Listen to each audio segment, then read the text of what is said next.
Wow, I've got some competition in the back room there. Can you hear it? Okay, no dancing till I'm done. Good afternoon, comrades, sisters, and brothers. This has been a pretty emotional week. I think my heart, like yours, has been hurting a lot. And then there was yesterday, and your debate on Jerry's recommendation on human rights.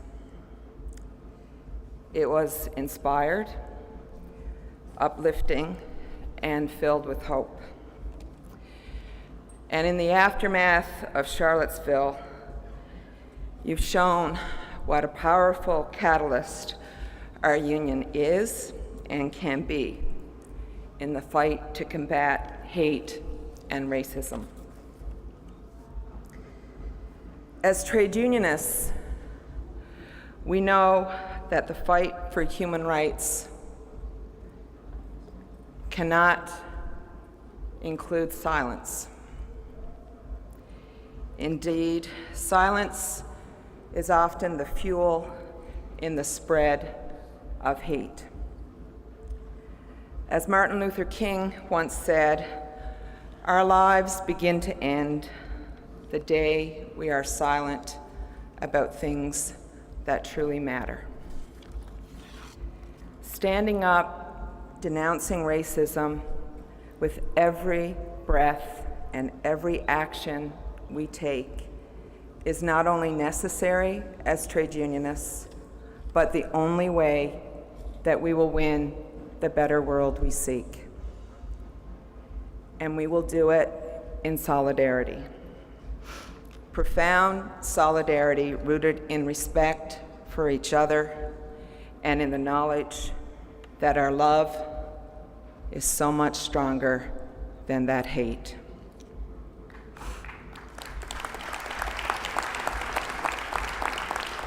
I make this report on behalf of the incredible local leaders and activists from the Atlantic region who inspire me every day with their fight for justice and equality and their many, many acts of friendship and solidarity. That's right. They build our union proudly, defiantly, and with heart and courage, the courage of their convictions. Courage rooted in principles of equality and social justice. Courage and a determination to make their workplaces better, their communities fairer, and our world a more equal place. Courage that comes from a belief that with solidarity, a better world can be built, a more inclusive union can thrive, and our goals like equality and social justice for everyone are worth fighting for. No action, no matter how egregious, no contempt, no disrespect, no heavy-handed employer, no right-wing government can crush these principles or dreams.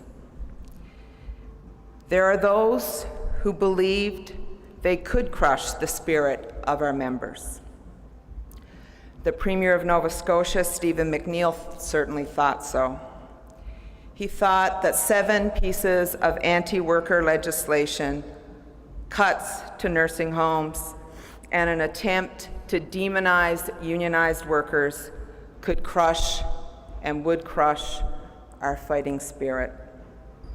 Instead, he gave us dozens of more reasons to mobilize, to organize, and to stand up for our union and for our rights.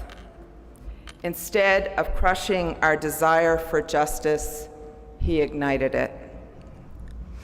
ExxonMobil, the biggest oil and gas corporation on the planet, thought it could do the same.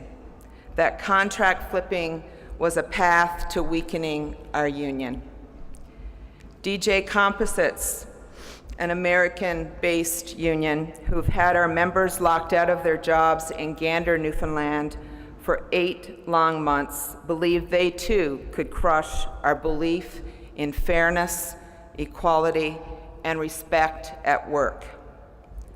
But every single time, our members stood up and proudly and defiantly said no.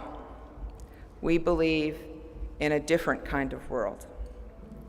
Because you can't crush an idea, a belief, a dream once it has taken root, once it has ignited a movement and inspired an army of activists and social unionists who demand justice. And I'm very proud to say that in the province of Nova Scotia, where the collective bargaining destroying, workers' rights bashing, wage suppressing, nursing home cutting, Stephen McNeil, has been sent a very big message by the workers of the province, and especially by your union. For 3 years, we have been fighting back, building a ground campaign against the egregious acts of a premier who lacked ideas about how to build an economy, so he launched a war with workers instead. For 3 years, we organized and mobilized, and we held a premier to account. And he knows it. Well, because Jerry told him. But he also knew it from Nova Scotia. And make no mistake, he knows the role that Unifor played in his precarious majority, 137 votes in 2 seats. A majority that could be lost any day with the right amount of pressure. I want to thank Jess and Shauna, stand please, our 2 member-to-member election campaign coordinators. Where are you? Yeah. Who worked their butts off in this election, who inspired their coworkers and their union members to do the same. A wonderful, amazing group of activists who did a lot of work to send this premier a message. I want to thank them, and to quote Bruce Colburn, thank them for kicking back at the darkness until it bleeds daylight. We have now a premier who has been humbled, and the vast majority of Nova Scotians who rejected his party and his vision are ready for a new day. Unifor activists did that. And we've also promised, as we said during our Atlantic Regional Council in June, this government had tread very, very carefully, because a 2-seat majority is a precarious one.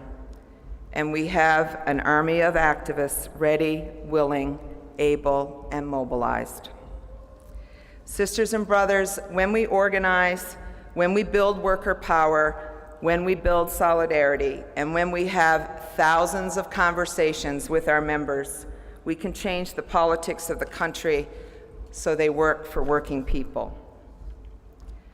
I also want to thank our Regional Council executive, first to the fierce and bold Lisa Martin, our retired Atlantic chair. Thank you, sister, for all you do and will continue to do to make our world a better place. Ian Hutchinson, our outstanding and newly elected chair, and our entire executive team, thank you for your leadership and for taking on these new and additional roles.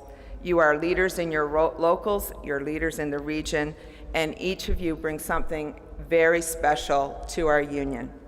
To our standing committees, thank you for bringing your passions and your desire for more than incremental change to everything you do. And to our staff and the kick-ass Linda McNeil, our Atlantic Area Director, our members deserve the best. Thank you so much for giving it to them. Like all of you, I'm very proud of the work we get to do to build our union.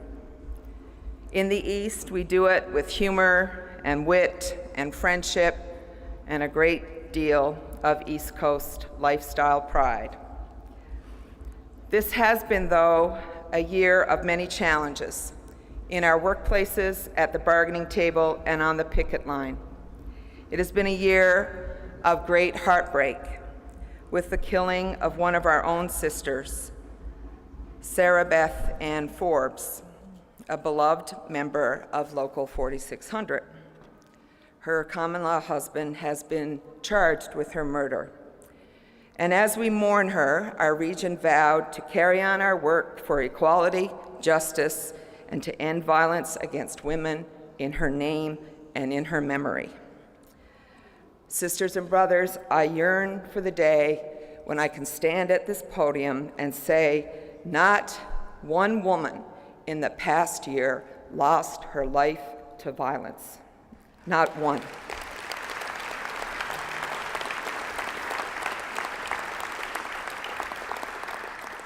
Whether it was supporting our members at DJ Composites in Gander, whether it was airline workers helping with our softwood lumber campaign, whether it is activists from our forestry, aerospace, telecom, and marine worker locals expressing their solidarity with our healthcare members, or whether it was giving back to our communities as we did during the New Brunswick ice storm and the flooding in Cape Breton, we are building something very special, a connection of solidarity that will stand the many tests placed upon us. I want to speak a little about our members at DJ Composites because their struggle has been so critical to who we are and to everything in which we believe. The fundamental right to a union in your workplace and everything that that entails, including a democratic say through fair and free collective bargaining. Their U.S. employer purchased their plant in 2012. They have a different view of the world, a view imported from the right-to-work state of Kansas, an employer who, without a second's hesitation, heartlessly locked them out just days before the holidays in December. But our members have news for DJ Composites. They have a union, and that union has their back. Throughout this lockout, politicians have been silent. And you know, when you're silent, it usually means one thing. You condone the contempt in which our members are being treated. But no matter how many times the employer has tried to break us, the response of our members has been greater solidarity and deeper friendship. So DJ, hear this. Hear it loud and hear it clear from the 1,000 voices in this room. You will not bust our union.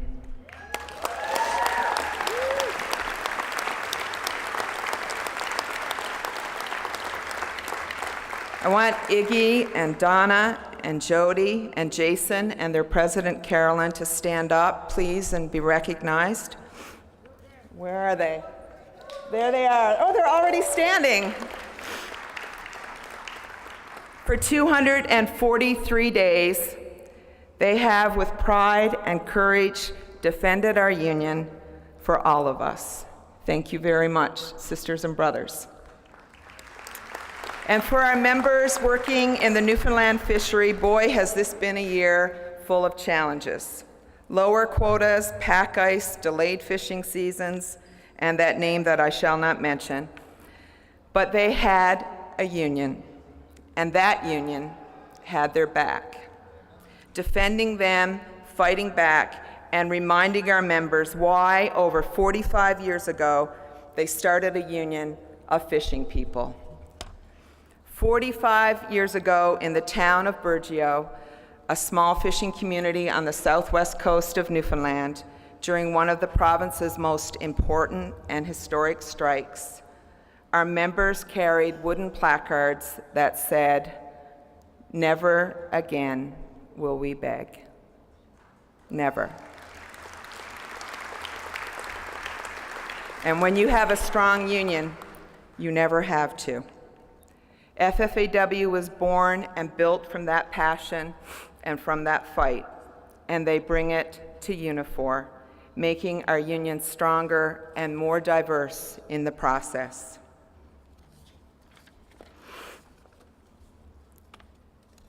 I mentioned earlier about the Nova Scotia election.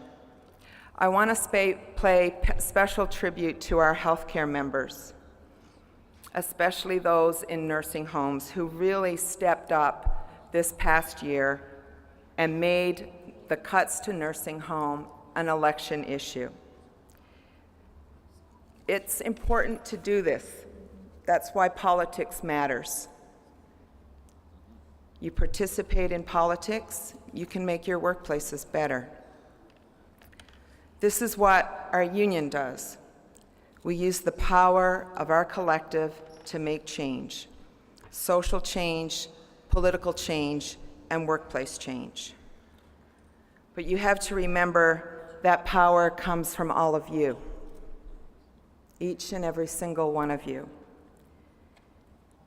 It came in June when our members in New Brunswick and across the Maritimes, in a wonderful show of solidarity, local leaders and activists and members from nearly 50 locals and dozens of communities came to stand with our forestry members, our brothers and sisters, in the fight for a fair softwood lumber agreement.